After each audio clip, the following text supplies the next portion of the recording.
지금 미국이 떨고 있습니다. 이란 전쟁으로 태평양 함대가 빠져나간 이 순간 동아시아의 거대한 안보의 구멍이 뚫렸기 때문입니다. 그리고 하버드 교수의 질문 하나에 세계 질서가 재편되고 있습니다. 일본, 대만, 한국, 트럼프의 셈법 속에서 이 세 나라의 무게는 전혀 다릅니다. 일본은 부려먹기 편한 나라, 대만은 놓치고 싶지 않은 나라, 하지만 한국은 그의 폭탄 발언 하나가 초강대국을 뒤흔들었습니다. CNN 긴급 속보, 워싱턴 포스트 일면 대서특필, 여당도 야당도 한 목소리로 청문회를 외쳤습니다. 미국이 있으니 세계는 안전하다. 70년간 의심받지 않은 상식. 하버드의 한 교수가 그 상식에 망치를 내리쳤습니다. 그건 처음부터 거짓이었다. 지금 그 강의실의 문을 열겠습니다. CNN 뉴스룸 더 글로벌 아이. 오늘 우리는 워싱턴의 무자비한 브레인으로 불리는 줄리안 레이먼드 하버드 케네디 스쿨 교수와 긴급 대담을 가졌습니다. 앵커가 단도직입적으로 물었습니다.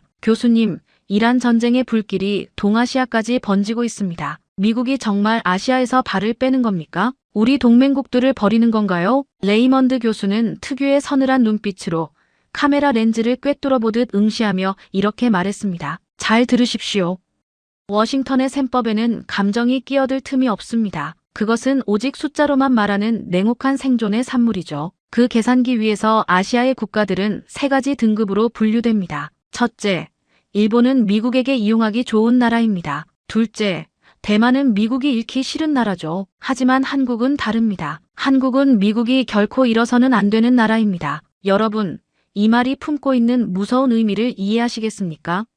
잃기 싫은 것과 결코 일어서는 안 되는 것. 이 단어 한마디의 차이가 21세기 거대한 격변의 시대를 살아남을 국가와 사라질 국가를 결정할 것이라고 레이먼드 교수는 경고했습니다. 도대체 한국이 무엇을 하고 있길래, 무엇을 증명했길래 미국 최고의 석학 입에서 이런 파격적인 평가가 나온 걸까요? 지금 전 세계는 이란과 미국의 전쟁이라는 유례없는 공포에 질식해 있습니다. 미군의 주력 함대와 핵심 공군 전력이 중동의 화염 속으로 급히 빨려 들어가면서 동아시아에는 유령 같은 안보의 진공 상태가 발생했습니다. 바로 지금 사람들은 얼마 전 하버드 케네디 스쿨 3045 강의실에서 시작된 8주간의 치열했던 기록을 다시금 소름 끼치게 복기하고 있습니다. 세계 각국의 미래 리더들이 모인 그곳에서 도대체 무슨 일이 있었던 걸까요? 강의실의 차가운 정적 속으로 여러분을 안내합니다. 하버드 케네디 스쿨 3045 강의실. 창밖으로 흐르는 찰스강의 평화로운 윤슬과는 대조적으로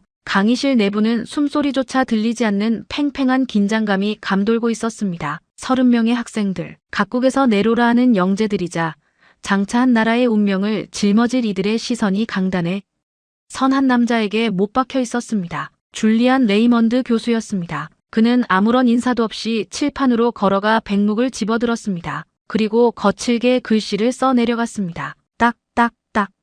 분필이 칠판의 단단한 표면을 때리는 소리가 정적을 깨고 유난히 날카롭게 울려 퍼졌습니다. 그가 적은 것은 단 2개의 단어였습니다. 청구서, 그리고 $0. 레이먼드 교수는 손에 묻은 하얀 가루를 무심하게 털어내며 학생들을 향해 몸을 돌렸습니다. 그의 회색 눈동자가 강의실 전체를 느릿하게 훑는데 마치 사냥감을 추적하는 포식자의 눈빛과도 같았습니다. 자, 여기 청구서가 있다. 팍스 아메리카나, 즉 미국이 설계하고 주도하는 세계 질서를 유지하기 위해 매년 지불해야 하는 거대한 비용이지. 여기에는 천문학적인 자금과 자원, 그리고 미국의 젊은 피가 들어간다. 그런데 이 비용을 미국 대신 지불하고 있는 나라가 있다. 그것도 아주 혹독한 대가를 치르면서 말이다. 그 나라는 어디일까? 질문이 던져지자마자 강의실 곳곳에서 낮은 웅성거림이 파도처럼 번졌습니다. 가장 먼저 반응한 것은 맨 앞줄에 앉은 금발의 여학생 베아트리체 소니였습니다. 그녀는 전형적인 미국 엘리트 가문 출신으로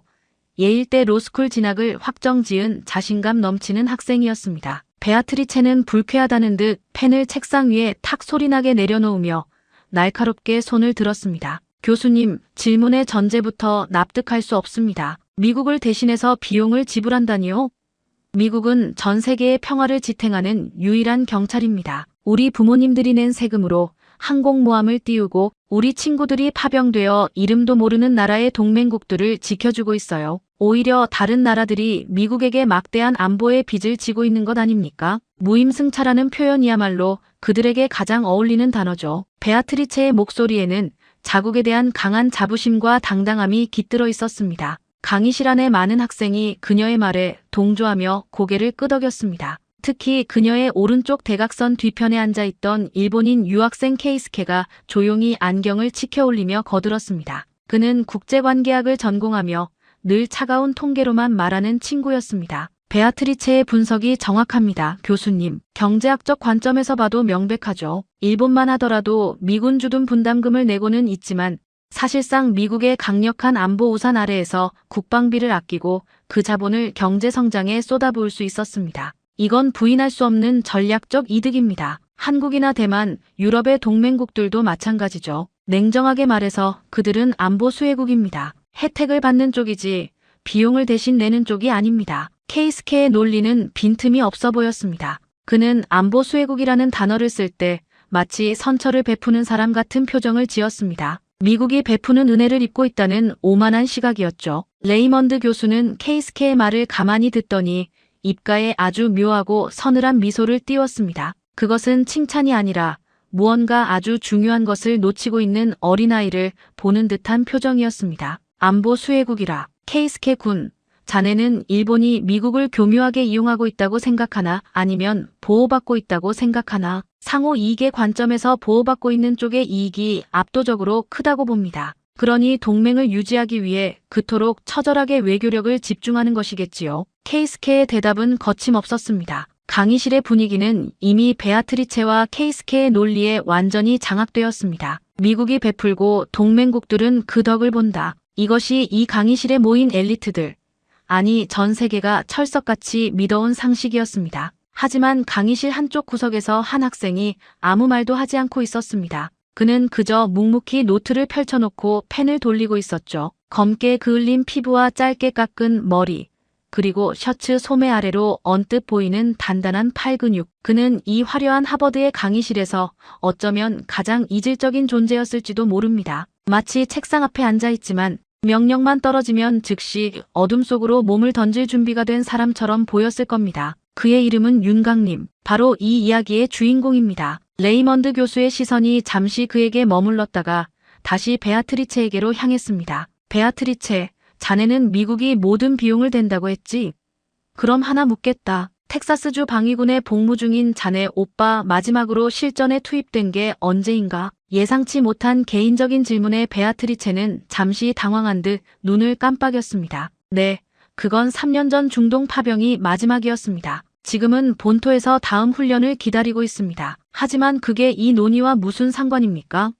명령만 떨어지면 그는 내일이라도 전장으로 날아갈 준비가 되어 있습니다. 준비가 되어 있다. 좋군. 그럼 명령이 떨어지고 장비를 챙겨 수송기를 타고 적진에 도착해서 첫 번째 작전을 수행하기까지 물리적으로 며칠이나 걸리지. 그야 부대 이동 계획과 군수 지원 체계에 따라 다르겠지만 아무리 빨라도 최소 한 달은 걸릴 겁니다. 정비도 해야 하고 현지 보급도 맞춰야 하니까요. 레이먼드 교수는 고개를 깊게 끄덕이며 다시 칠판으로 돌아섰습니다. 그리고 0달러 옆에 새로운 단어를 적었습니다. 타임래그, 즉 시차였습니다. 맞아. 미군은 강력하다. 인류 역사상 최강의 군대지. 하지만 미군은 즉시 그곳에 존재할 수 없다. 의회의 승인이 필요하고 여론을 설득해야 하며 예산을 배정하고 태평양이나 대서양을 건너야 한다. 그 공백이 얼마나 걸릴까?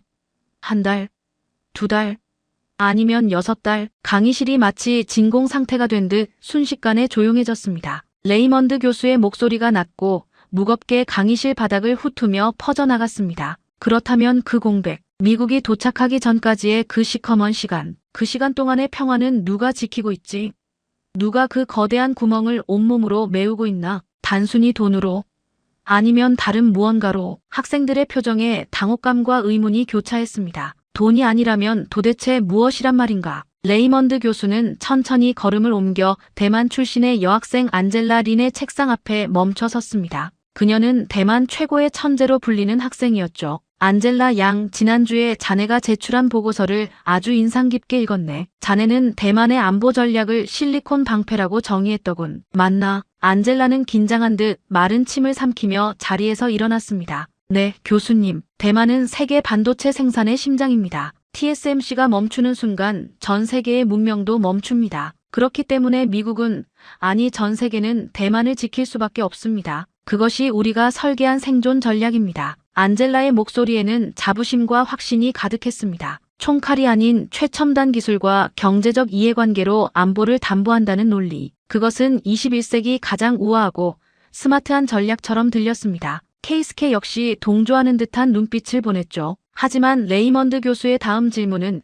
그 자부심을 단숨에 박살내버렸습니다. 지킬 수밖에 없다라. 참으로 낙관적인 믿음이군. 그런데 안젤라 양, 만약 중국이 대만을 완전히 포위하고 미사일이 자네 머리 위로 비처럼 쏟아지는 상황이 온다면 그때도 TSMC 공장이 평화롭게 돌아갈 수 있을까? 엔비디아와 애플의 임원들이 과연 대만으로 날아와서 자네들을 위해 인간 방패가 되어줄까? 안젤라는 아무 말도 하지 못한 채 입술만 파르르 떨었습니다. 미국이 도착하는 데 걸리는 시간, 그리고 그들이 도착하기 전까지 스스로 버텨야만 하는 처절한 시간. 레이먼드 교수는 다시 강단으로 돌아가 칠판을 강하게 내리쳤습니다. 쾅 하는 소리에 학생들이 어깨를 움츠렸습니다. 평화의 청구서는 단 2가지 수단으로만 결제된다. 하나는 미국의 달러, 그리고 나머지 하나는 최전선에 서 있는 국가들의 피다. 피. 그 단어가 강의실의 공기를 얼음장처럼 얼려버렸습니다. 달러와 피. 너무나 이질적이고도 잔혹한 두 단어의 결합. 베아트리체, 자네는 미국이 빚을 지고 있다고 했나? 아니야. 오히려 미국은 매 순간 막대한 빚을 탕감받고 있어. 누군가가 대신 피를 흘릴 각오를 하고 24시간 총구를 겨누고 서 있는 덕분에 미국의 평범한 시민들은 오늘 밤도 발 뻗고 잘 수 있는 거야. 그들은 미국의 안보 비용을 현금이 아니라 그들의 빛나는 청춘과 생명으로 대신 납부하고 있지. 안보 수혜국이 아니라 안보 제공국이라는 전율 돋는 역발상. 레이먼드 교수는 칠판에 크게 세 나라의 이름을 적었습니다. 일본, 대만, 한국. 이 세 나라는 겉보기엔 비슷해 보이지. 모두 미국의 동맹이고 민주주의 국가이며 경제 강국이야. 하지만 안보를 대하는 태도, 즉 평화의 값을 치르는 방식은 완전히 달라. 그리고 그 미세한 차이가 머지않아 그들의 운명을 영원히 갈라놓을 거야. 그는 안젤라를 똑바로 쳐다보며 선언했습니다. 다음 시간 우리는 대만부터 철저히 해부해보겠다. 과연 자네가 믿는 그 화려한 실리콘 방패가 실제 포탄 앞에서도 유효할지, 아니면 그저 비명조차 지르지 못하고 깨질 유리의 성일지 확인해보지. 안젤라의 얼굴이 창백하게 질렸습니다. 그때였습니다. 내내 침묵을 지키던 윤강님이 조용히 노트를 덮으며 펜을 내려놓았습니다. 달그락. 그 작은 소리가 묘하게도 강의실의 무거운 정적을 깨뜨렸습니다. 레이먼드 교수의 날카로운 시선이 그에게 꽂혔습니다. 미스터 윤, 자네는 알고 있겠지. 내가 말한 피의 의미를. 자네의 나라는 이 청구서를 어떻게 처리하고 있는지 말이야. 윤강님은 천천히 고개를 들었습니다. 그의 눈빛은 단 1mm도 흔들리지 않았습니다. 그는 짧지만 강의실 전체가 울릴 정도로 단호하게 대답했습니다. 청구서는 매달 날아옵니다, 교수님. 그리고 우리는 단 한 번도 그 대금을 연체한 적이 없습니다. 연체한 적이 없다. 그 말이 의미하는 바가 무엇인지 아직 학생들은 깨닫지 못했습니다. 하지만 곧 알게 될 것입니다. 누군가는 돈으로 평화를 사려 하고 누군가는 남의 힘을 빌려 평화를 유지하려 할 때 오직 한 나라만이 스스로를 갈아넣어 전 세계의 질서를 지탱하고 있다는 사실을 말이죠. 일주일 후 하버드 케네디 스쿨 3045 강의실. 창밖으로 보스턴의 가을비가 추적추적 내리고 있었습니다. 빗줄기가 유리창을 때리는 소리가 유난히 크게 들렸고 강의실 내부의 공기는 지난주보다 훨씬 더 무겁게 내려앉아 있었죠. 줄리안 레이먼드 교수가 강의실 문을 열고 들어서자 학생들의 시선이 일제히 그에게 쏠렸습니다. 특히 대만 유학생 안젤라 린의 눈빛에는 팽팽한 긴장감이 서려 있었습니다. 지난주 레이먼드 교수가 예고한 대로 오늘은 대만의 안보 전략을 현미경 아래 올려두고 해부하는 날이었으니까요. 레이먼드 교수는 가방에서 두꺼운 파일을 꺼내 탁 소리가 나게 책상 위에 올려놓았습니다. 그는 별도의 인사도 없이 바로 본론으로 들어갔습니다. 자, 안젤라 양, 지난주에 자네가 그토록 자신만만하게 말했던 실리콘 방패, 그 화려한 이론을 직접 설명해보게. 여기 있는 모든 미래의 리더들이 납득할 수 있도록 말이야. 안젤라는 자리에서 천천히 일어났습니다. 그녀의 손에는 일주일 내내 밤을 새워가며 꼼꼼히 준비한 발표 자료가 들려 있었습니다. 그녀는 노트북을 열어 스크린에 거대한 로고 하나를 띄웠습니다. 바로 TSMC였습니다. 교수님, 그리고 여러분, 대만의 안보 전략은 단순한 군사력이나 동맹의 선의에 의존하지 않습니다. 우리는 전 세계 문명을 지탱하는 심장을 가졌습니다. 안젤라의 목소리가 강의실에 울려 퍼졌습니다. 그녀는 도표와 통계를 하나씩 짚어가며 열정적으로 설명을 이어갔습니다. TSMC, 전 세계 파운드리 시장의 60% 이상을 점유하고 있는 괴물 같은 기업, 애플, 엔비디아, 퀄컴, AMD, 여러분이 사용하는 스마트폰부터 인공지능 서버까지 지구상의 모든 첨단 기기에 들어가는 칩이 바로 대만의 이 작은 공장들에서 만들어진다는 사실을 강조했습니다. 만약 대만 해협에서 전쟁이 터지면 어떻게 될까요? 안젤라는 다음 슬라이드로 넘겼습니다. 제목은 글로벌 공급망 붕괴 시뮬레이션이었습니다. TSMC 공장이 단 하루만 멈춰도 전 세계 반도체 공급의 60%가 증발합니다. 아이폰 생산이 중단되고 테슬라 공장이 멈추며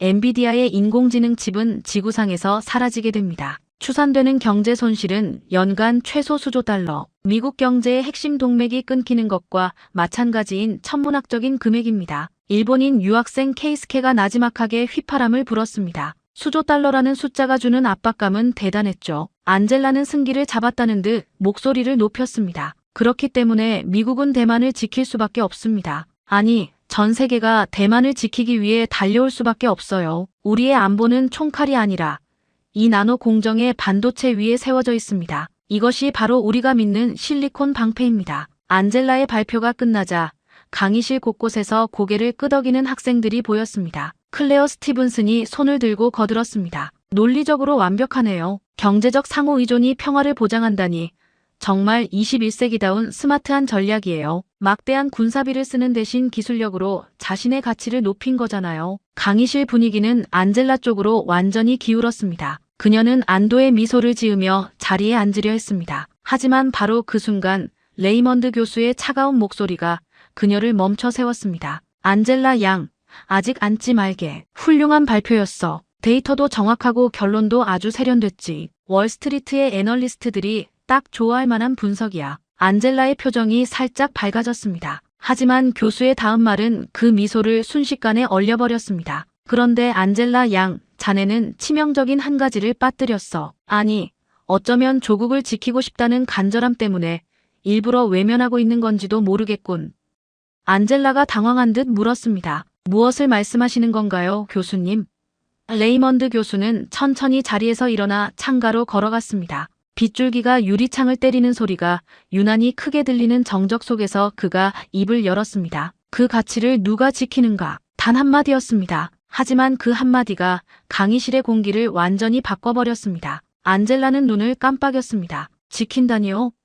방금 말씀드렸잖아요. 미국이, 전 세계가 대만을 지킬 수밖에 없다고요. 경제적 이해관계가 우리를 지켜줄 거라고요. 지킬 수밖에 없다라. 교수가 그녀의 말을 끊었습니다. 아주 자신만만하게 들리는군. 그런데 안젤라 양 지킬 수밖에 없다는 당위와 반드시 지킨다는 행동. 이 둘은 같은 말인가? 안젤라는 말문이 막혔습니다. 레이먼드 교수는 칠판으로 걸어가 두 문장을 적었습니다. 지킬 수밖에 없다. 그리고 그 옆에 반드시 지킨다. 그는 두 문장 사이에 등호를 그렸다가 다시 거칠게 지워버렸습니다. 자, 여기 있는 학생들에게 묻겠다. 이 두 문장이 같은 의미인가? 침묵이 흘렀습니다. 케이스케가 조심스럽게 입을 열었습니다. 엄밀히 말하면 다르긴 하죠. 지킬 수밖에 없다는 건 의지의 문제고 반드시 지킨다는 건 실제 행동의 영역이니까요. 바로 그거야, 케이스케 군. 레이먼드 교수의 목소리가 날카롭게 공기를 갈랐습니다. 지킬 수밖에 없다는 건 그래야 한다는 당위일 뿐이지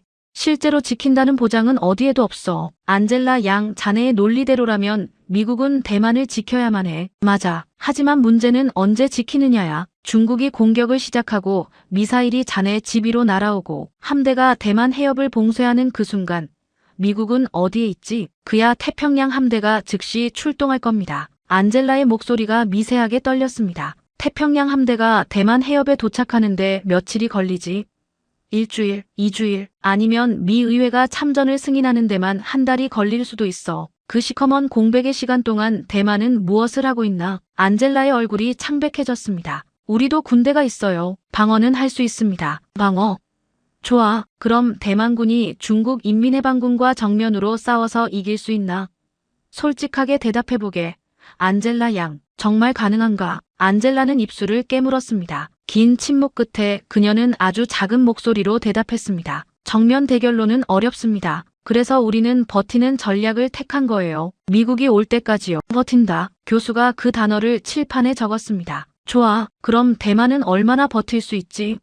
자네 정부의 공식 발표에 따르면 말이야. 안젤라는 대답하지 못했습니다. 하지만 레이먼드 교수는 이미 파일에서 서류 한 장을 꺼내 들고 있었습니다. 최근 대만 국방부의 방위 시뮬레이션 분석이야. 중국이 전면 공격을 시작하면 대만은 최대 2주일 버틸 수 있다고 추산되어 있어. 2주일이야. 안젤라 양. 2주일. 그 숫자가 강의실에 떨어지는 순간 베아트리체가 숨을 들이켰습니다. 케이스케도 표정이 딱딱하게 굳어졌죠. 2주일 안에 미국이 도착해서 중국과 전면전을 벌여야 한다는 뜻이었습니다. 레이먼드 교수는 안젤라에게 한 걸음 더 다가갔습니다. 그런데 과연 미국이 그렇게 할까? 핵보유국인 중국과 자국민의 피를 흘리는 전면전을 각오하면서까지 자네의 실리콘 방패는 참으로 아름다운 이론이야. 하지만 현실에서는 단 하나의 전제가 필요하지. 미국이 반드시 그리고 즉시 개입한다는 전제 말이야. 그 전제가 무너지는 순간 자네가 믿는 그 방패는 그냥 날카로운 유리 조각으로 변해 자네들의 목을 겨누게 될 거야. 레이먼드 교수는 칠판에 새로운 단어를 적었습니다. 기다림. 대만의 전략은 결국 기다림이야. 반도체라는 가치를 만들어 놓고 미국이 그 가치를 지키러 올 때까지 간절히 기도하며 기다리는 거지. 하지만 안젤라 양, 인류 역사상 전쟁터에서 기다림이 통했던 적이 있나? 역사를 봐. 1939년 폴란드는 영국과 프랑스가 올 때까지 기다렸어. 결과가 어떻게 됐지? 2022년 우크라이나는 나토가 직접 개입하길 기다렸어. 지금 그들은 어떻게 되었나? 베아트리체가 아주 작은 목소리로 대답했습니다. 아직 기다리고 있죠. 맞아. 아직도 기다리고 있어. 수십만 명이 죽고 나라가 폐허가 되어가는 동안에도 말이야. 안젤라 양, 자네의 믿음을 꺾으려는 게 아니야. 다만 현실을 직시하라는 거지. 가치를 가진 국가는 많아. 하지만 그 가치를 스스로 지킬 수 있는 국가는 극히 드물어. 대만은 전자에 속하지만 안타깝게도 후자에는 해당되지 않아. 레이먼드 교수는 칠판에 마지막 문장을 적었습니다. 가치를 가진 것과 가치를 지킬 수 있는 것은 다르다. 안젤라는 고개를 숙인 채 아무런 말도 하지 못했습니다. 그녀의 눈에서 굵은 눈물방울이 툭 하고 떨어져 책상을 적셨습니다. 일주일간 밤을 새워 준비한 발표가 그녀가 평생 믿어왔던 조국의 생존 전략이 한석하게 칼날 같은 논리 앞에 산산조각 나는 순간이었습니다. 윤강님은 창가에 앉아 그 장면을 묵묵히 지켜보았습니다. 안젤라의 어깨가 떨리는 것을 보며 그의 가방 속 군번줄의 무게가 더 무겁게 느껴졌습니다. 레이먼드 교수는 부드럽지만 단호한 목소리로 덧붙였습니다. 울지 말게, 안젤라 양. 자네의 잘못이 아니야. 다만 우리는 현실을 직시해야 해. 다음 시간에는 더 구체적인 사례를 보여주겠다. 실리콘 방패가 실제로 어떻게 작동하는지, 아니, 결정적인 순간에 어떻게 작동하지 않는지를 말이야. 강의 종료를 알리는 종소리가 울렸지만 누구도 쉽게 자리에서 일어나지 못했습니다. 안젤라는 여전히 움직이지 못한 채 흐느끼고 있었고 레이먼드 교수의 시선은 강의실을 나가는 윤강님의 뒷모습을 쫓고 있었습니다. 그는 혼잣말처럼 중얼거렸습니다. 저 학생은 알고 있어. 기다림과 버팀의 그 처절한 차이를. 윤강님은 찰스강의 빗줄기를 뚫고 걸어가며 생각했습니다. 다음 주 대만의 비참한 현실이 더 노골적으로 드러날 때 저들이 보게 될 한국의 모습은 과연 어떤 충격으로 다가올까? 우리가 70년간 지불해온 그 피의 대가가 왜 대만과는 전혀 다른 결과를 만들어냈는지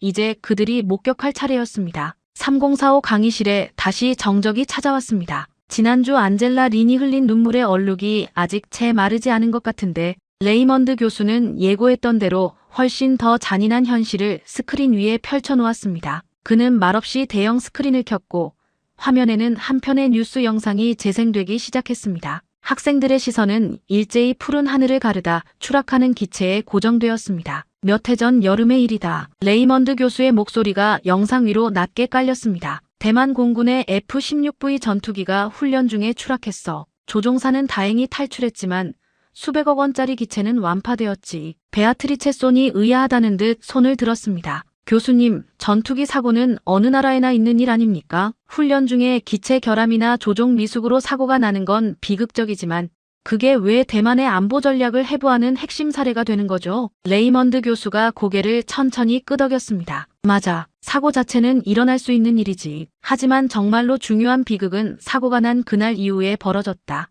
베아트리체, 자네가 믿는 미국의 지원이 실제 현장에서 어떻게 작동하는지 똑똑히 봐라. 교수는 다음 슬라이드로 화면을 넘겼습니다. 거기에는 미국 국방부가 대만 측에 보낸 공식 서한이 띄워져 있었습니다. 대만 국방부는 사고 직후 추락한 기체를 복구하거나 다른 기체들의 정비를 위해 급히 핵심 부품 지원을 요청했습니다. F-16은 미국제 전투기이니 미국의 부품을 요청하는 것은 당연한 절차였죠. 하지만 화면에 뜬 미국의 답변은 강의실 전체를 일순간 정지시켰습니다. 부품 재고 부족, 납기는 최소 8달, 케이스케가 믿을 수 없다는 표정으로 되물었습니다. 전투기 한 대를 고치는데 8달이나 기다려야 한다고요? 전쟁 중이라면 나라가 망하고도 남을 시간 아닙니까? 그래, 8달이다. 그런데 더 끔찍한 건 이게 단 한 대의 이야기가 아니라는 점이지. 레이먼드 교수는 자신이 입수한 분석 보고서를 추가로 공개했습니다. 대만 공군 내에서 부품이 없어서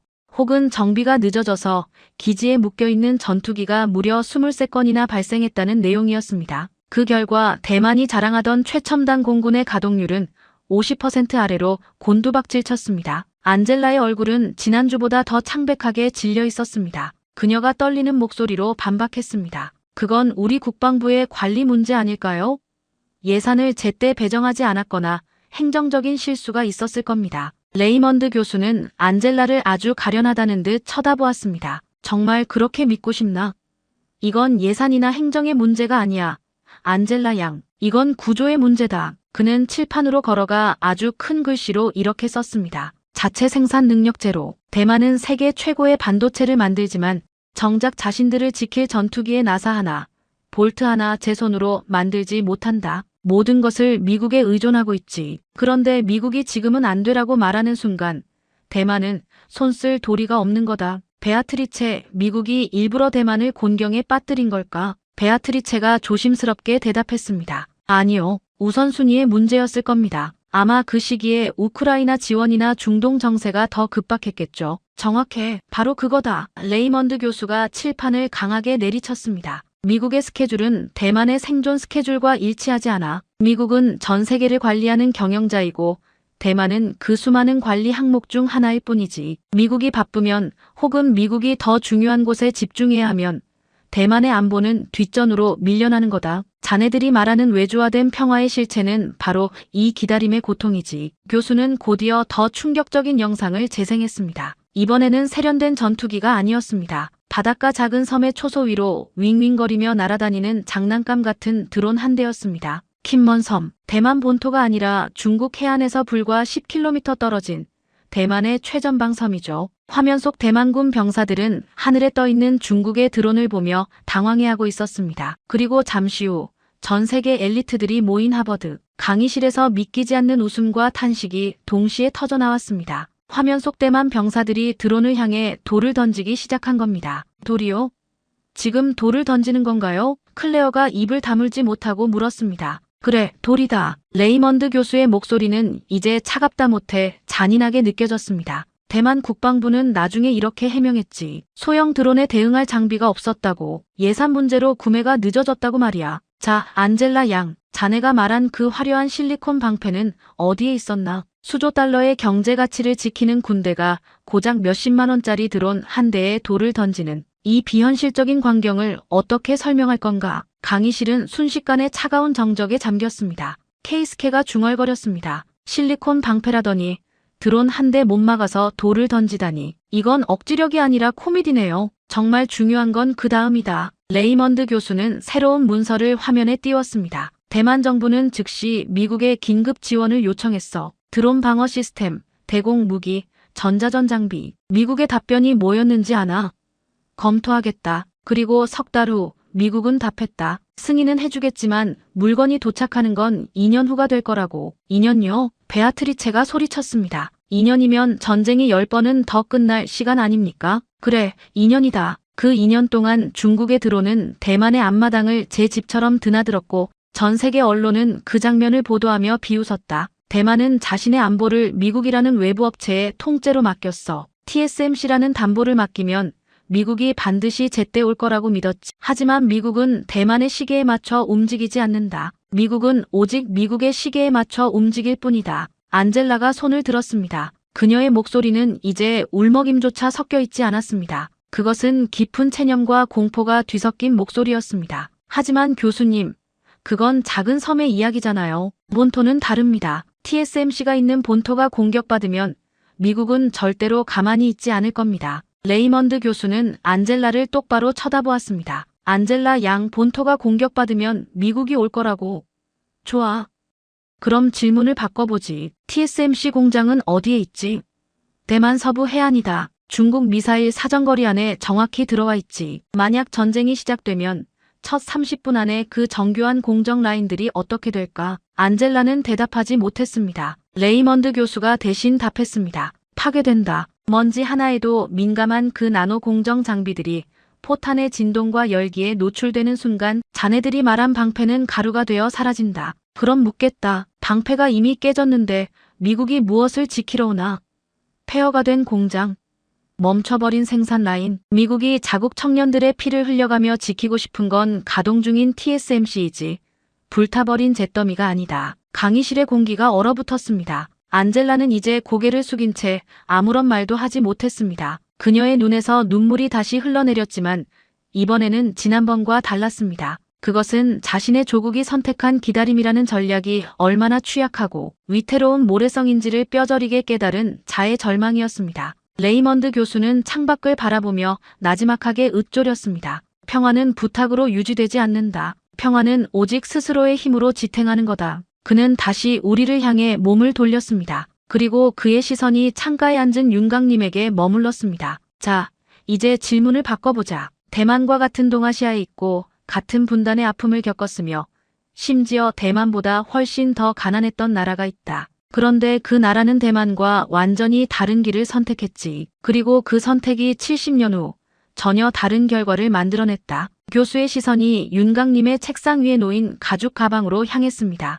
미스터 윤, 이제 자네 나라의 이야기를 해볼까? 대만이 미국을 기다릴 때 한국은 도대체 무엇을 하고 있었나? 강의실의 모든 시선이 윤강님에게 쏠렸습니다. 베아트리체의 의심 가득한 눈빛, 케이스케의 계산적인 눈초리, 그리고 안젤라의 젖은 눈동자까지. 윤강님은 천천히 고개를 들었습니다. 그의 가방 안에는 어젯밤 닦아둔 아버지의 낡은 군번줄이 들어있었습니다. 그것은 기다림이 아니라 버팀의 기록이었고 구걸이 아니라 증명의 역사였습니다. 우리는 버팀을 선택했습니다, 교수님. 윤강님의 짧은 대답이 강의실에 묘한 파장을 일으켰습니다. 하지만 그것은 시작에 불과했습니다. 그 버팀의 진정한 실체가 무엇인지, 그리고 왜 그 처절한 선택이 오늘날 한국을 미국이 결코 잃을 수 없는 유일한 기둥으로 만들었는지는 다음 시간에 드러날 것이었습니다. 레이먼드 교수는 칠판에 적었습니다. 버팀 대 기다림. 그리고 덧붙였습니다. 좋다. 다음 시간에는 그 버팀이 무엇인지 확인하겠다. 준비해오게, 미스터 윤. 자네의 조국이 지불한 그 피의 연대기를. 종이 울렸습니다. 학생들이 하나둘 자리에서 일어났지만 누구도 평소처럼 가볍게 농담을 주고받지 못했습니다. 안젤라는 여전히 자리에 앉아 칠판의 글귀를 바라보고 있었고 윤강님은 조용히 가방을 챙겨 강의실을 나섰습니다. 복도 유리창 너머로 보이는 찰스강은 여전히 평화로웠지만 그의 머릿속에는 휴전선의 차가운 철조망 소리가 들려오는 것만 같았습니다. 이제 그들에게 보여줄 차례였습니다. 한국이 70년간 단 한 번도 연체하지 않았던 그 청구서의 정체를 말이죠. 3045 강의실에 다시 화요일이 찾아왔습니다. 보스턴의 가을비는 멈출 기미 없이 유리창을 거칠게 때리고 있었죠. 지난 수업에서 대만의 비참한 현실을 목격한 학생들의 눈빛은 일주일 전과는 확연히 달랐습니다. 강의실 분위기는 이제 단순히 학문을 논하는 자리가 아니었습니다. 마치 거대한 폭풍 전야의 작전 회의실처럼 무겁고 팽팽한 긴장감이 감돌고 있었죠. 학생들의 자리 배치부터 미묘하게 바뀌어 있었습니다. 안젤라 리는 창가 구석으로 옮겨 앉아 깊은 상념에 잠긴 듯 빗줄기를 바라보고 있었고 일본인 유학생 케이스케는 평소보다 맨 앞자리를 차지하며 두꺼운 수첩을 꽉 쥐고 있었습니다. 베아트리체 소는 노트를 2권이나 펼쳐놓고 펜을 고쳐 쥐며 전투적인 자세를 취했죠. 모두가 오늘 증명될 한국의 실체를 기다리고 있었습니다. 줄리안 레이먼드 교수는 평소와 달리 빈손으로 들어왔습니다. 항상 들고 다니던 두꺼운 가죽 파일도 최신형 노트북 가방도 없었죠. 그는 강단 중앙에 서서 천천히 학생들을 둘러보더니 창가에 앉아있던 윤강님을 향해 턱을 살짝 까딱했습니다. 자, 오늘은 내가 아니라 미스터 윤이 설명할 거다. 한국이라는 나라가 지난 70년간 어떤 숫자를 써 내려왔는지, 그 숫자들이 대만의 실리콘 방패와 어떻게 다른지 말이야. 자, 윤강님 군, 시작하게. 윤강님은 천천히 자리에서 일어났습니다. 의자가 바닥을 긁는 소리가 정적을 깨고 날카롭게 울렸습니다. 그는 강단으로 걸어가며 주머니에서 작은 물건 하나를 꺼냈습니다. 아주 낡고 빛바랜, 그리고 표면이 무뎌진 군번줄이었습니다. 스테인리스 재질의 그 차가운 금속판은 세월의 풍파에 긁히고 닳아 있었지만 그 위에 새겨진 숫자와 이름은 여전히 날카로운 진실을 담고 있었습니다. 그는 그것을 강단 책상 위에 내려놓았습니다. 딸그락, 금속이 나무를 때리는 차가운 소리가 정적을 뚫고 강의실 전체에 울려 퍼졌습니다. 이게 무엇인지 아는 사람 있습니까? 베아트리체가 조심스럽게 손을 들었습니다. 군인의 신분증 같은 건가요? 미국에서도 도그 태그라고 부르는 그것 말이죠. 맞습니다. 한국에서는 인식표라고 부릅니다. 모든 군인이 목에 걸고 다니죠. 만약 전장에서 전사하게 된다면 형체를 알아볼 수 없게 훼손된 시신 사이에서 주인을 찾아낼 수 있는 마지막 증거입니다. 그런데 말입니다. 이 군번줄은 제 것이 아닙니다. 학생들의 눈이 일제히 커졌습니다. 윤강님은 주머니에서 똑같이 생긴 하지만 훨씬 새 것인 군번줄을 하나 더 꺼내 그 옆에 나란히 놓았습니다. 왼쪽의 것은 제 아버지가 강원도 최전방 GOP에서 복무할 때 목에 걸었던 겁니다. 그리고 오른쪽의 것은 제가 아버지와 똑같은 부대에서 복무하며 찾던 거죠. 30년의 시차가 있지만 우리는 같은 철책을 마주하고 똑같은 어둠 속에서 밤을 지새웠습니다. 이것이 한국이 평화를 유지하기 위해 지불해온 아주 개인적이고도 가혹한 영수증입니다. 케이스케가 당황스러운 듯, 아니 이해할 수 없다는 듯 물었습니다. 30년의 차이가 있는데 아버님과 아드님이 똑같이 군대에 갔다고요? 한국은 아직도 그런 시스템인가요?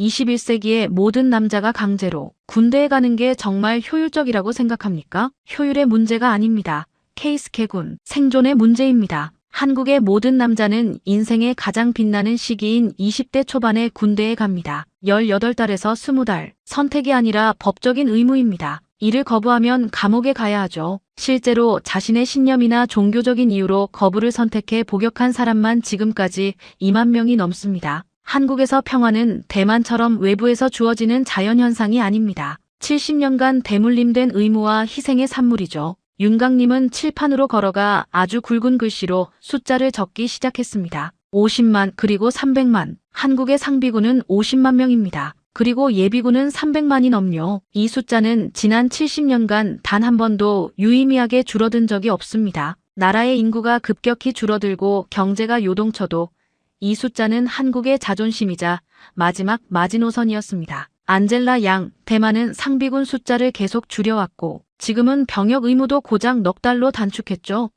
사실상 훈련소 체험 수준 아닙니까? 왜 그랬을까요? 미국이 언제든 지켜줄 거라는 실리콘 방패의 환상에 취해 있었기 때문입니다. 하지만 한국은 단 한순간도 미국을 100% 믿지 않았습니다. 아니, 믿을 수 없었죠. 레이먼드 교수가 팔짱을 끼며 흥미롭다는 듯 질문을 던졌습니다. 미스터 윤, 그 불신이 혹은 그 철저한 준비성이 실제 현장에서 어떻게 나타나는지 구체적인 사례를 들어줄 수 있나? 베아트리체나 케이스케가 이해할 수 있도록 말이야. 님은 잠시 창밖의 평화로운 찰스강을 바라봤습니다. 하지만 그의 머릿속에는 전혀 다른 지옥 같은 풍경이 스쳐 지나갔습니다. 제가 복무한 곳은 휴전선에서 고작 800m 떨어진 GOP, 일반 전초였습니다. 철책 바로 뒤에서 24시간 북한군을 감시하는 곳이죠. 여러분은 상상조차 못하겠지만 그곳의 겨울은 영하 25도까지 내려갑니다. 2시간마다 초소 근무를 서는데 특수 장갑을 2겹이나 껴도 손가락 끝의 감각이 3분 만에 사라집니다. 소총의 차가운 쇠붙이가 살점에 달라붙어 껍질이 벗겨질 정도로 춥죠. 그래도 총을 놓을 수 없습니다. 철책 너머의 시커먼 어둠 속에서 언제 무엇이 튀어나올지 모르니까요. 여러분, 판문점 공동경비구역에서 북한 병사 한 명이 귀순한 사건을 기억하십니까? 학생들 몇몇이 고개를 끄덕였습니다. 그 병사가 군사분계선을 넘는 동안 북한군은 마구잡이로 총을 쐈고 5발의 총탄이 그 병사의 몸에 박혔습니다. 그 총성이 울려 퍼진 순간 전방 모든 부대에 진돗개 하나, 즉 최고 수준의 경계 태세가 발령됐습니다. 제가 있던 부대도 마찬가지였죠. 우리는 영하 15도의 칼바람 속에서 오직 아군이라는 확인이 되지 않은 모든 움직임을 제거하기 위해 완전 군장을 한 채 철책에 배치됐습니다. 그 밤 단 한 명의 병사도 춥다고 불평하지 않았습니다. 모두가 직감했으니까요. 이건 훈련이 아니다.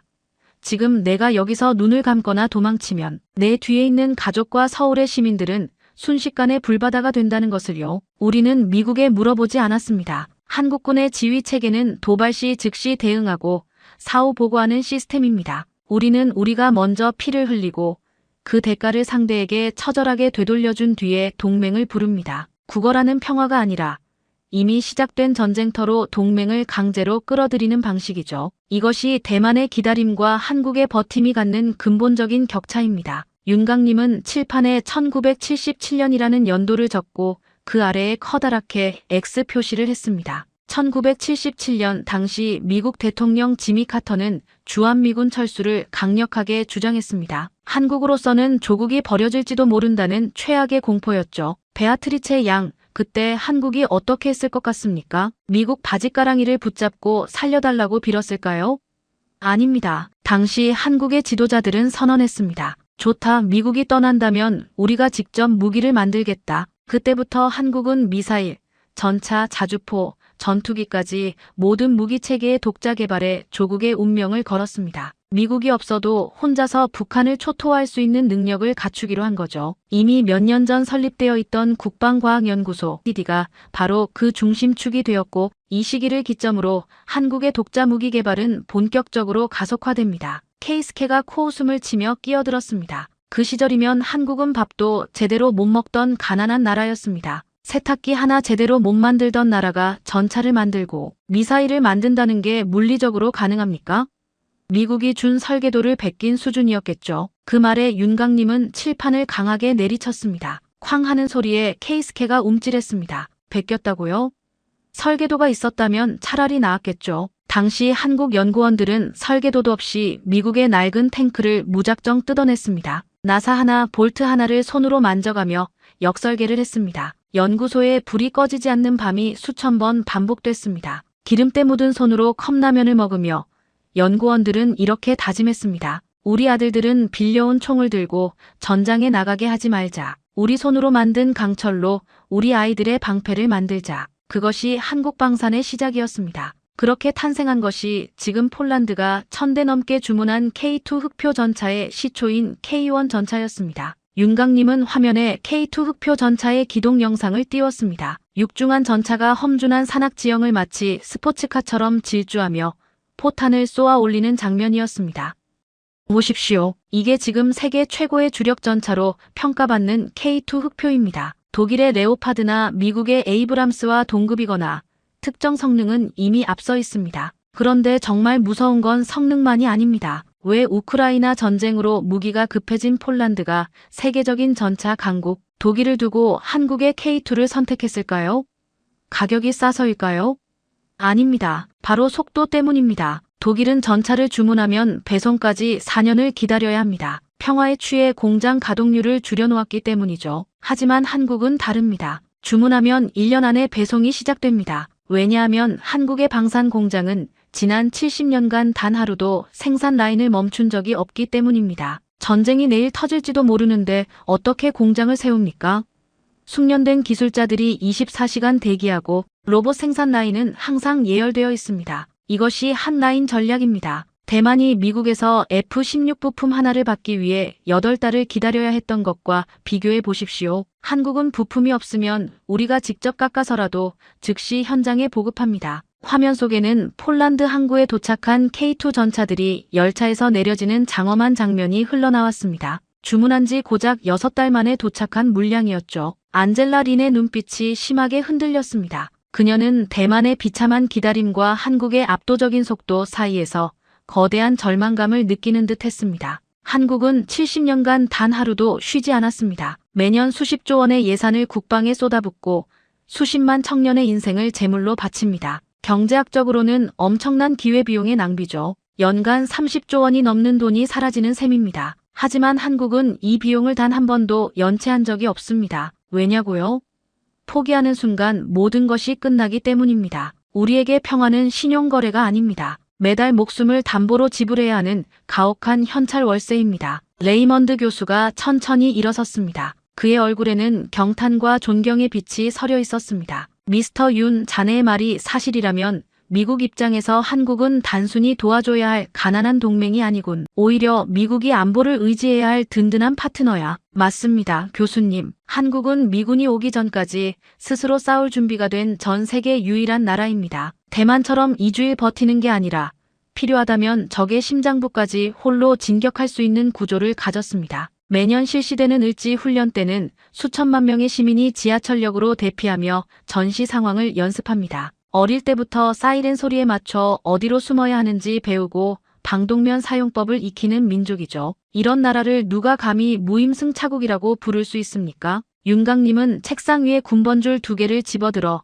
다시 주머니에 깊숙이 넣었습니다. 손끝에 닿는 차가운 금속의 감촉이 마치 아버지의 손길처럼 든든했습니다. 제 아버지가 지켰던 철책을 제가 지켰고 머지않아 제 아들도 지킬 겁니다. 우리는 누군가의 선의를 기다리지 않습니다. 그저 묵묵히 버틸 뿐입니다. 그리고 그 버팀의 힘이 오늘날 전 세계가 한국 무기에 열광하게 만든 근본적인 동력이 되었습니다. 우리는 평화를 구걸하는 법을 잊었습니다. 대신 평화를 지켜내는 법을 뼛속까지 새겼죠. 종이 울렸지만 강의실은 여전한 정적에 휩싸여 있었습니다. 학생들은 칠판에 적힌 50만이라는 숫자와 화면 속 K2 전차의 육중한 위용을 번갈아 바라보며 깊은 생각에 잠겼습니다. 레이먼드 교수는 칠판의 마지막 문장을 아주 힘있게 적었습니다. 억지력은 즉시 대가를 치르게 만드는 힘이다. 자, 이제 한국의 그 처절한 버팀이 어떻게 단순한 총칼을 넘어 경제의 판도까지 바꿔놓았는지 볼 차례다. 안보를 외주준 나라와 스스로 지킨 나라의 지갑 사정이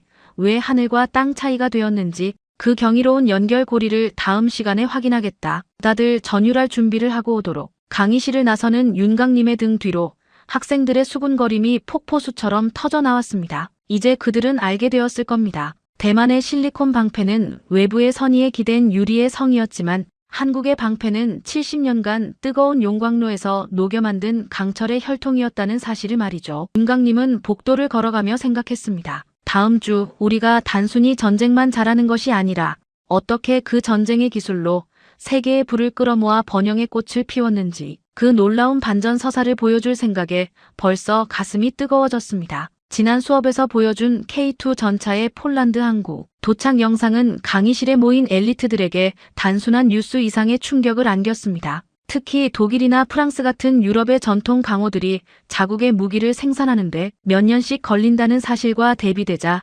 학생들은 도대체 한국이라는 나라의 공장이 어떻게 설계되어 있길래 이런 속도가 가능한지 의문을 품기 시작했죠. 레이먼드 교수는 칠판의 한복판에 아주 굵은 글씨로 단 한 단어를 적었습니다. 가동률. 자, 여러분. 무기는 설계도만 있다고 만들어지는 게 아니다. 특히 전차나 자주포 같은 거대하고 정밀한 기계는 숙련된 노동자의 손길과 끊기지 않는 부품 공급망이 필수지. 그런데 지금 유럽의 상황은 어떤가? 레이먼드 교수는 스크린에 독일의 라인메탈 공장 내부 사진을 띄웠습니다. 사진 속 공장은 지나치게 깨끗했고 기계들은 멈춰 서 있는 것처럼 보였습니다. 유럽은 지난 30년간 평화에 취해 있었다. 냉전이 끝나고 전쟁의 공포가 사라지자 그들은 가장 먼저 국방 예산을 깎고 무기 생산 라인을 폐쇄했지. 독일의 레오파드 전차를 지금 주문하면 왜 4년이 걸릴까? 공장을 다시 돌리기 위해 숙련공을 새로 뽑아야 하고 흩어진 부품 업체들을 다시 불러 모아야 하며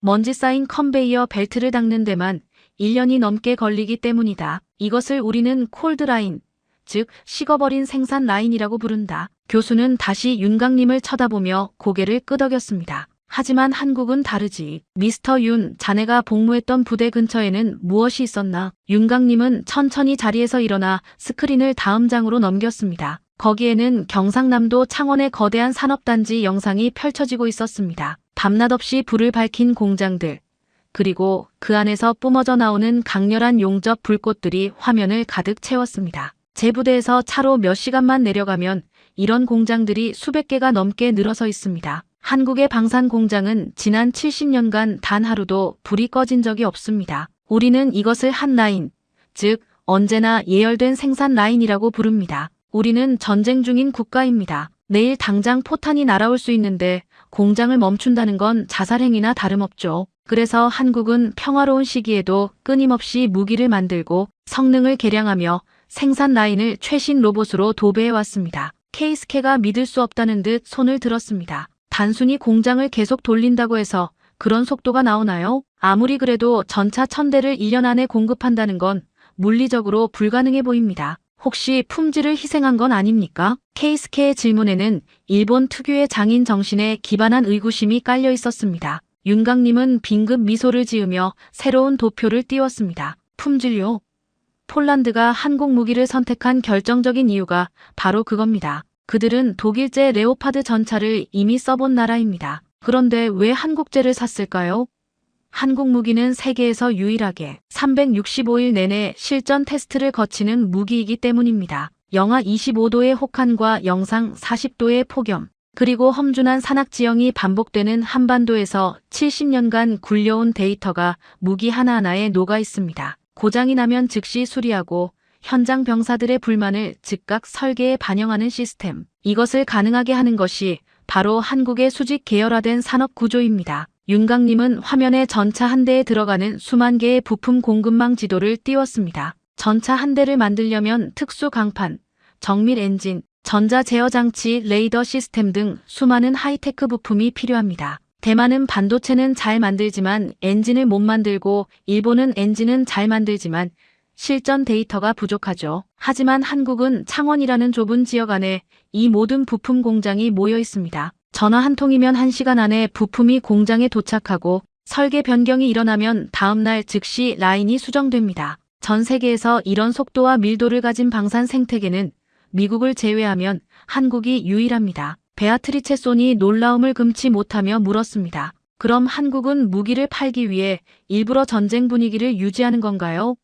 너무 위험한 전략 아닌가요? 레이먼드 교수가 베아트리체의 질문을 낚아채듯 대답했습니다. 아니, 베아트리체, 순서가 틀렸어. 한국이 전쟁 분위기를 유지하는 게 아니라 전쟁이 그들을 멈출 수 없게 만든 거다. 한국은 지난 70년간 생존을 위해 강제로 제조업의 끝판왕이 되어야만 했어. 그 결과가 무엇인지 아나? 우크라이나 전쟁으로 전 세계의 탄약고가 비었을 때, 미국조차 탄약이 부족해 발을 동동 구를 때 유일하게 수십만 발의 포탄을 즉시 배에 실어보낼 수 있는 나라가 어디였지? 강의실이 조용해졌습니다. 답은 명확했죠. 바로 한국이었습니다. 미국은 이제 깨닫고 있다. 자신들이 금융과 서비스업에 집중하며 공장을 해외로 내보내는 동안 지구 반대편의 이 작은 동맹국은 미련할 정도로 공장을 지키고 기술을 갈고 닦았다는 사실을 말이야. 지금 이란 전쟁으로 미국의 군수 물자가 중동으로 쏟아부어지고 있는 이 시점.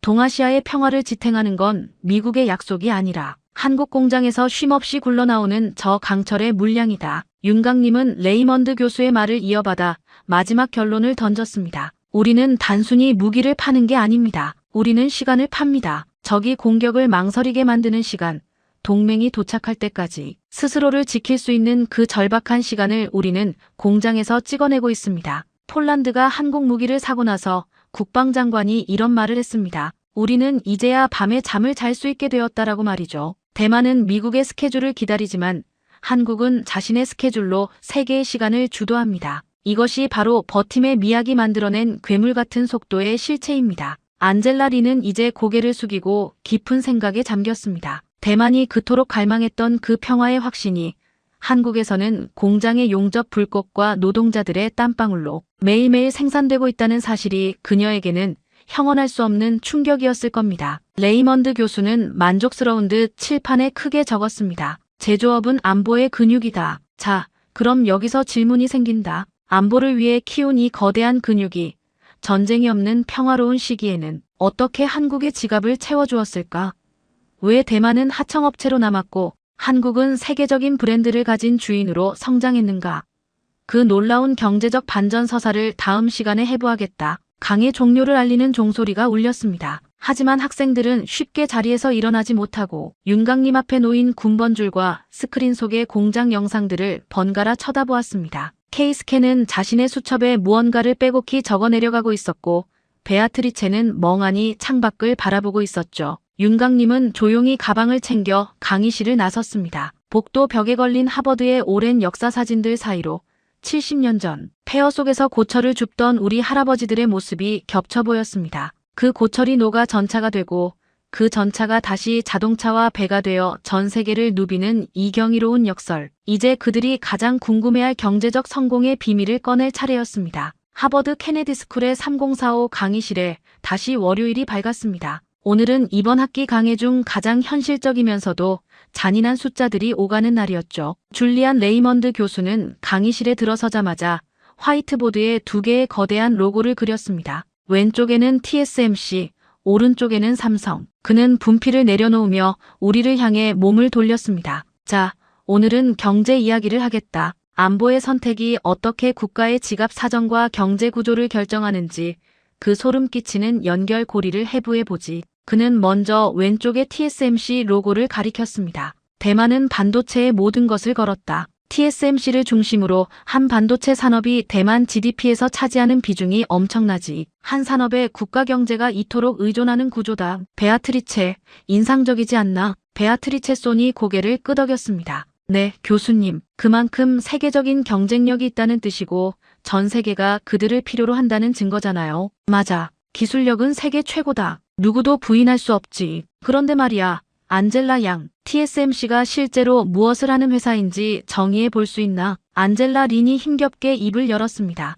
반도체를 제조하는 회사입니다. 전 세계 모든 팹리스 기업의 설계를 현실로 구현하는 곳이죠. 레이먼드 교수는 칠판에 아주 큰 글씨로 새로운 단어를 적었습니다. 즉 주문자 상표 부착 생산. 맞아. 하지만 더 냉정하게 말하면 하청이다. TSMC는 세계 최고의 기술을 가졌지만 자기 브랜드로 물건을 팔지 않아. 애플, 엔비디아, 퀄컴이 설계한 도면을 받아다가 대신 만들어주는 거다. 케군, 경제학적으로 하청의 가장 큰 약점이 뭐라고 생각하나? 케이스케가 안경을 고쳤으며 대답했습니다. 가격 결정권이 없다는 점입니다. 아무리 기술이 좋아도 주문자가 가격을 깎으려 들면 협상에서 불리할 수밖에 없죠. 정확해. 레이먼드 교수가 칠판에 숫자를 적었습니다. $1000짜리 아이폰을 보자. 이 안에 들어가는 가장 핵심적인 칩을 TSMC가 만든다. 그런데 TSMC가 이 아이폰 한 대에서 가져가는 몫은 얼마일까?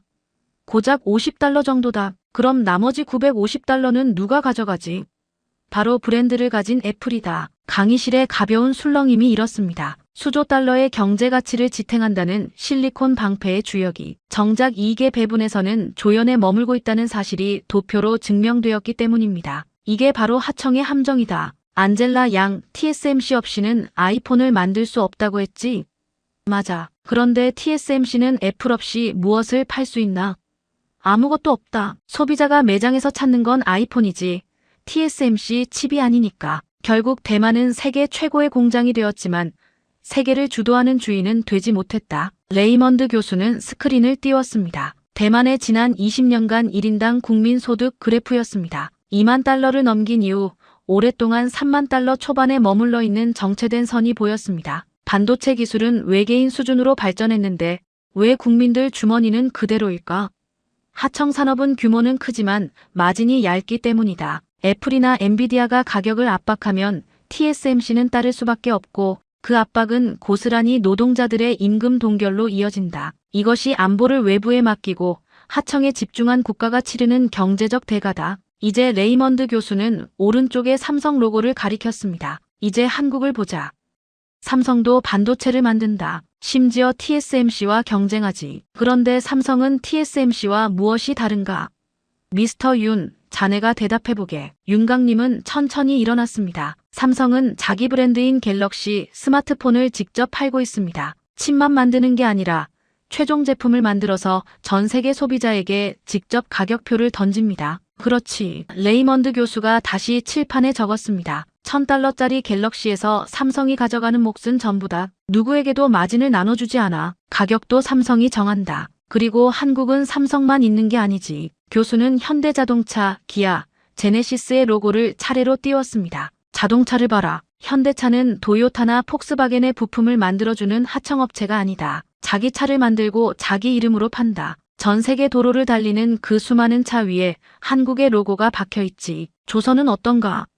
세계 조선 시장의 4%를 장악한 한국 조선소들은 단순히 배를 만드는 게 아니라 한국의 브랜드를 수출한다. 방산도 마찬가지지. 폴란드가 K2를 사는 건 한국제라는 브랜드를 사는 거다. 베아트리체가 궁금하다는 듯 물었습니다. 교수님, 그럼 왜 대만은 브랜드를 만들지 못하고 한국은 성공한 건가요?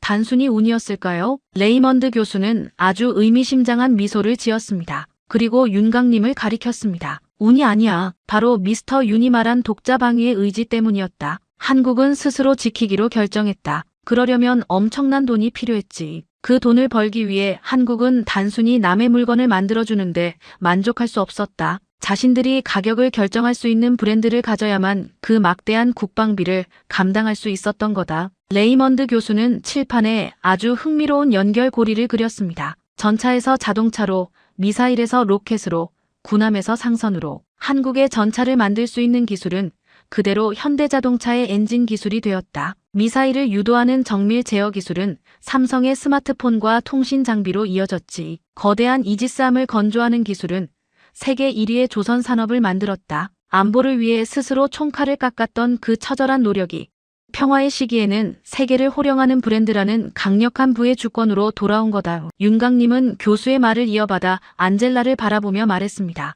대만이 미국의 안보를 믿고 반도체 하청에 집중할 때 한국은 미국이 언제든 떠날 수 있다는 공포 속에서 스스로 무기를 만들었습니다. 그 과정에서 축적된 기술이 오늘날 삼성을 만들고 현대차를 만들었습니다. 우리는 부품을 납품하며 눈치를 보는 나라가 아니라 우리의 제품이 없으면 전 세계의 일상이 멈추는 주인이 되기로 선택한 겁니다. 레이먼드 교수는 칠판에 마지막 결론을 적었습니다. 안보의 자립이 경제의 주권을 만든다. 브랜드의 힘은 곧 마진의 힘이다. 삼성 직원, 현대차 직원, 그리고 그들과 연결된 수만 명의 노동자. 임금이 대만보다 높은 이유가 바로 여기 있다. 하청업체는 주인에게 구걸해야 하지만 주인은 스스로 부를 창출한다. 안젤라 양, 자네 나라가 겪고 있는 경제적 정체의 근본 원인은 바로 안보의 외주화에서 시작된 구조적 한계다. 강의실은 다시 정적에 잠겼습니다. 안젤라는 이제 울지 않았습니다. 다만 깊은 깨달음과 부러움이 섞인 눈빛으로 스크린 속의 한국 브랜드 로고들을 바라보았죠. 케이스캔은 자신의 수첩에 부의 주권이라는 단어를 크게 적어 넣었습니다. 종이 울렸습니다. 이제 마지막 시간이 다가오고 있었습니다. 레이먼드 교수는 가방을 챙기며 우리를 향해 말했습니다. 다음 시간이 마지막이다. 우리가 지금까지 본 안보와 경제, 그리고 피해 청구서, 이 모든 것을 종합하여 왜 한국이 미국에게 결코 일어서는 안 되는 유일한 나라인지 그 최종 판결을 내리겠다. 강의실을 나서는 윤강님의 발걸음은 그 어느 때보다 가벼웠습니다. 우리가 70년간 견뎌온 그 시련이 단순히 총칼을 잘 만드는 수준을 넘어 어떻게 이 나라를 풍요롭고 위대하게 만들었는지 이제 전 세계가 인정할 시간이 머지않았습니다. 드디어 8주간의 긴 여정이 끝나는 마지막 수업날이 밝았습니다. 3045 강의실은 평소보다 일찍 가득 찼습니다. 강의를 듣지 않는 학생들까지 복도에 줄을 서서 청강을 기다릴 정도로 열기가 뜨거웠죠. 줄리안 레이먼드 교수는 평소와 달리 정장 차림으로 강단에 들어섰습니다. 마치 역사적인 선언을 준비하는 사람처럼 엄숙한 분위기였습니다. 그는 아무런 서두 없이 칠판 가운데에 아주 굵은 선 하나를 그었습니다. 왼쪽에는 대만, 오른쪽에는 한국. 자, 여러분, 우리는 지난 8주 동안 전 세계에서 가장 위험하면서도 역동적인 두 나라를 해부했다. 처음 내가 던진 질문을 기억하나? 평화의 청구서를 미국 대신 지불하고 있는 나라가 어디인가? 여러분은 처음에 미국이 모든 것을 베푼다고 했지만 이제는 답을 알고 있을 거다. 레이먼드 교수는 대만 쪽을 가리켰습니다. 대만은 가치 있는 나라다. 반도체로 세계를 묶었고 실리콘 방패라는 우아한 전략을 짰지. 하지만 우리는 보았다. 그 방패가 실제 포탄과 미사일 앞에서는 얼마나 무력한지. 부품 지원에 8달을 기다리고 드론에 돌을 던져야 하는 외주화된 안보의 비참한 실체를 말이야.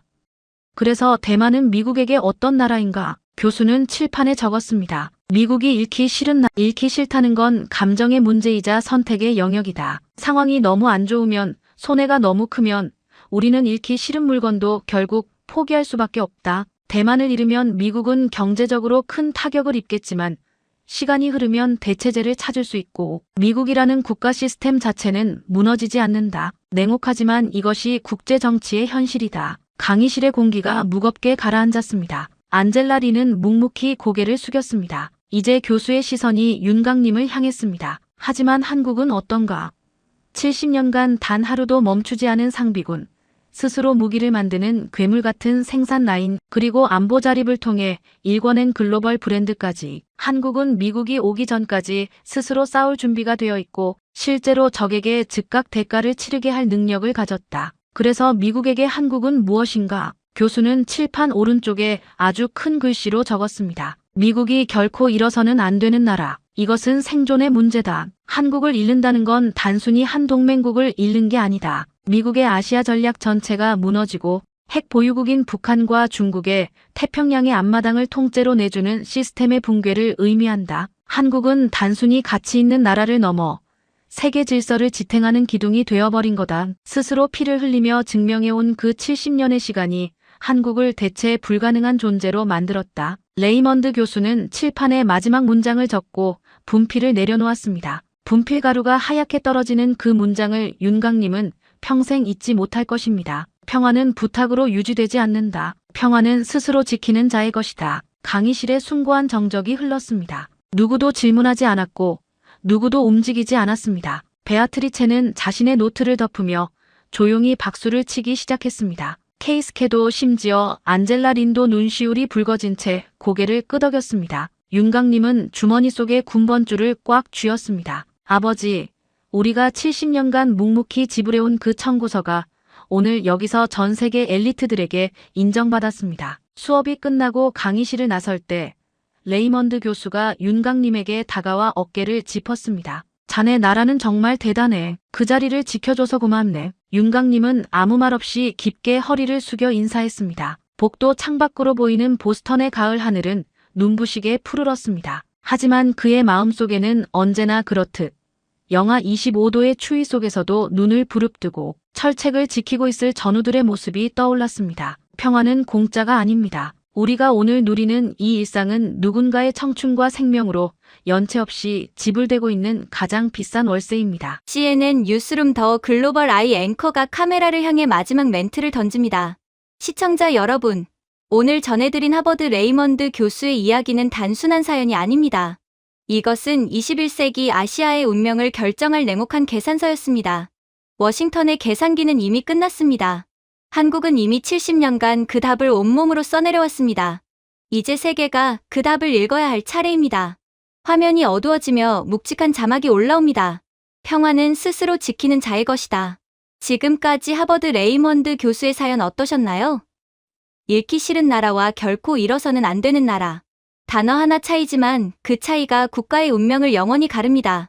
오늘날 대한민국이 누리는 이 번영 뒤에는 세 가지 숫자가 숨어 있습니다. 70년이라는 멈추지 않은 시간, 50만 명이라는 쉼 없는 헌신, 그리고 수천만 명의 국민이 일궈낸 브랜드의 기적입니다.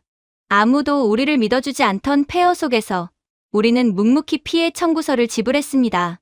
조용히, 그리고 단 한 번의 연체도 없이 말입니다.